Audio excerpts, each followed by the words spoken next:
All right. Okay. All right. Hi, everyone. So thank you, Emma, for inviting me along. And yes, she's right. This talk is about burnout. So I'll get started with it because the first thing I want you to think about is, have you ever had that moment where everything on the outside looks absolutely wonderful? It looks great. But on the inside, it's a different story. It's like, you see the duck, the beautiful, calm duck gliding on the surface, but then underneath there's this frantic panic going on. I had a client that said to me, I've built the business that I want. Things are working, things are going great, but I wake up every day feeling like I'm about to get something wrong. There's this constant voice in the background saying, don't be messing this up. You cannot get this wrong. So every day was carried out with this level of anxiety, this fear, this I have to get it right was constantly playing over and over in her mind. And over time, that pressure built until eventually that's what led to burnout, which is every reason why she contacted me in the first place. So, hi, my name is Amy Cinnamon. I am a hypnotist and I specialize in stress and anxiety and performance under pressure. And I work with people just like you, people who are used to handling responsibility, making decisions, the person who holds everything together. My background is working in secondary schools as a head of year. Anyone with a background in working in education will already be resonating with this idea of burnout. I would get to the point every month where I would spend the entire weekend from Friday till late Sunday afternoon in bed, fast asleep, like nothing would wake me up. And because I was doing this, I reminded my husband the other day, I was like, do you remember when I used to be in bed all weekend? He would come in and check I was still alive.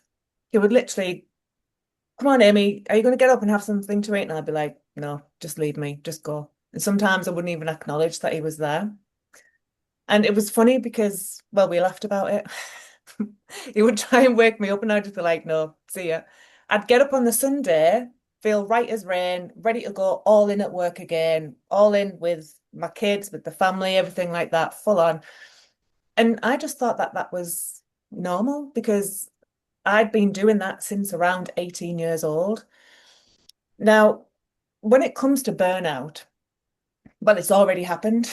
It's you're already there. There's kind of no going back. Your body has to go into that shutdown mode, if you like. You have to have that recovery stage happen. So the key is to prevent it. It's not to get to that point in the first place because, well, by the time you get there, by the time you feel it, it's already been building for a while, quietly, gradually, consistently building in the background.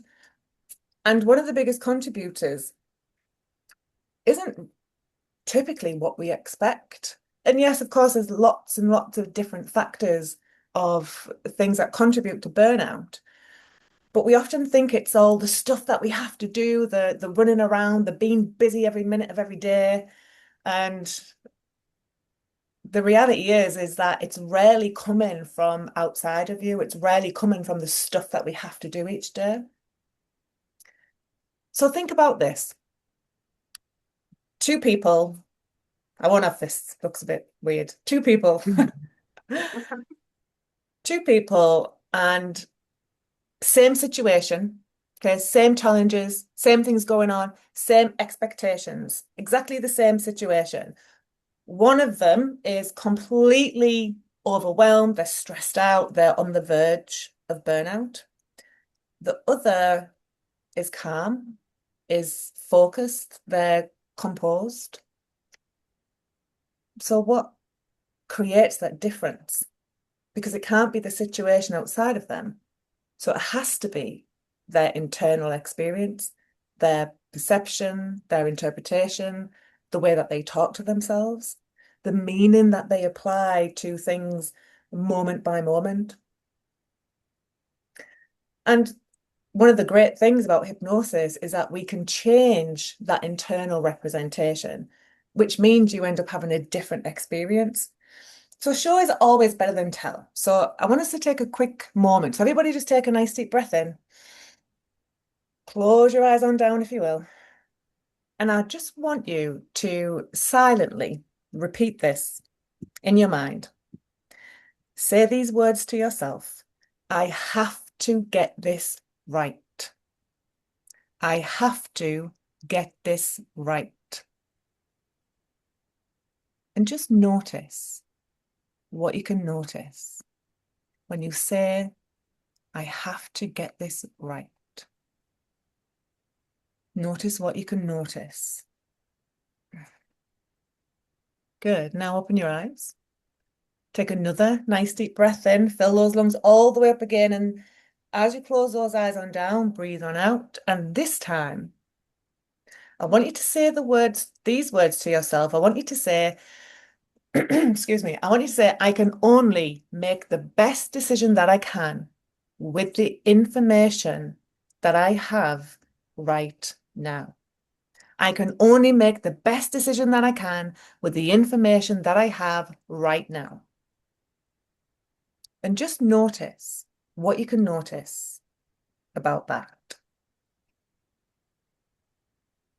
And then just open your eyes when you've noticed what you can notice. And let me just briefly ask one or two of you, what did you notice about those two different states, saying those two different statements to yourself? Anybody? I The felt second calmer. feels calmer. Yeah, sorry, go on. Sorry. Yeah, I felt calmer the second time. It felt quite fraught and aggressive with the initial, and then it felt much calmer. Mm. Yeah, everybody pretty kind of similar sort of thing. Yeah. I mean, and we're doing this all of the time. We are making decisions with this, it's got to be the right one attached to it most of the time, even down to the simplest of things when we might be just looking at a menu. I don't want to pick the wrong thing. What if I don't like it? Or is theirs going to be better than mine? Even in I the, always think that. yeah, yeah, it's like this when it's a moment of choice, we get into this pattern of I've got to get it right. And that filters out into all areas of our life, including our business.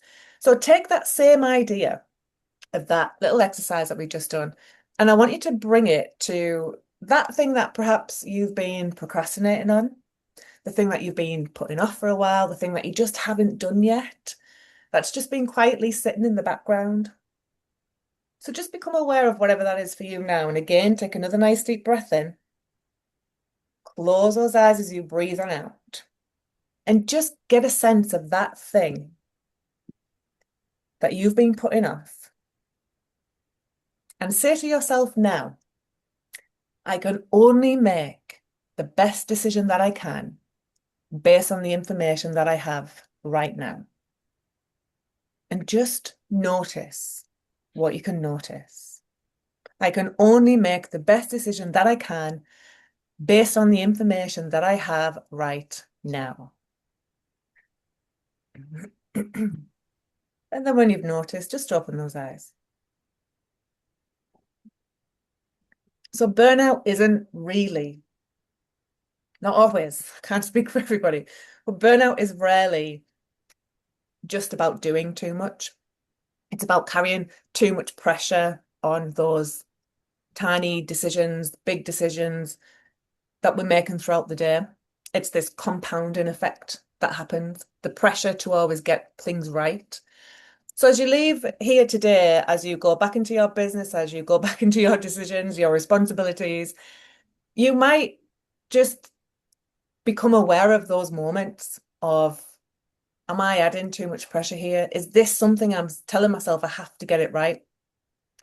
And just pause in that moment and think those words to yourself. It's a simple statement that you can take with you and apply it to anything, parenting, business decisions, hiring, firing decisions. I can only make the best decision that I can with what I have available to me right now. And I will say, when you get to the other side of that decision, you get access to more information, right? And if it turns out that it wasn't the best decision after all, rather than falling into that, oh, I'm so stupid or regret my choice, it's still the same statement, but in past tense. So think about something that you might slightly regret. Nothing major, don't go big regrets, but think of something that you might slightly regret, a decision that you made that perhaps wasn't the right one, didn't pick the right pair of shoes to wear a night out, or something mild. And then just think these words to yourself of I only made the best decision that I could with the information that I had then. Make sense? Mm. So remember, you don't burn out from doing too much. You burn out from the pressure of, believing that you have to get it right. And for those of you who want more support in changing that and creating more calm, more clarity, just to be more in control more of the time, then I've created something for you, which you can all access. It's a free 10 to calm audio, which is designed to help you reset your mind, your body, just to release that built up pressure so that you can come back to a more grounded, focused state of mind that allows you to have that awareness in just 10 minutes. And it's easy to find. I'll grab the link for you and I'll put it in the chat. It's amycinnamon.com/ Do you want to send the link to me, Amy, as well? Because I'll pop it into the main chat as well. Yeah, there you go. It's in the chat now. Excellent. And there you go, guys. Thank you for listening. Oh, thank you Brilliant. very much. Thanks, Thank Amy. you. That was ace. Thank you. Yeah, I feel definitely much calmer. calmer now. And Apart from all I having a hot did was moment. ask you to say a specific sentence to yourself, and the power of words, right? Yeah, and just not beating yourself up and just giving yourself grace that we can't get everything right 100% of the time. You can only get it right given the information you've got at the time. 100%. Yeah, Yeah. I think the key for me was listening to you was with the information you've got to hand, because sometimes you make spurious decisions and you go off on a tangent and actually you don't have all the facts. Or I do. Anyway, I'm talking. I do. Yeah, it's and so right. It's I so quite casually go, of course, and then go, I don't know if of course is right at all because I don't have all the Yeah. information.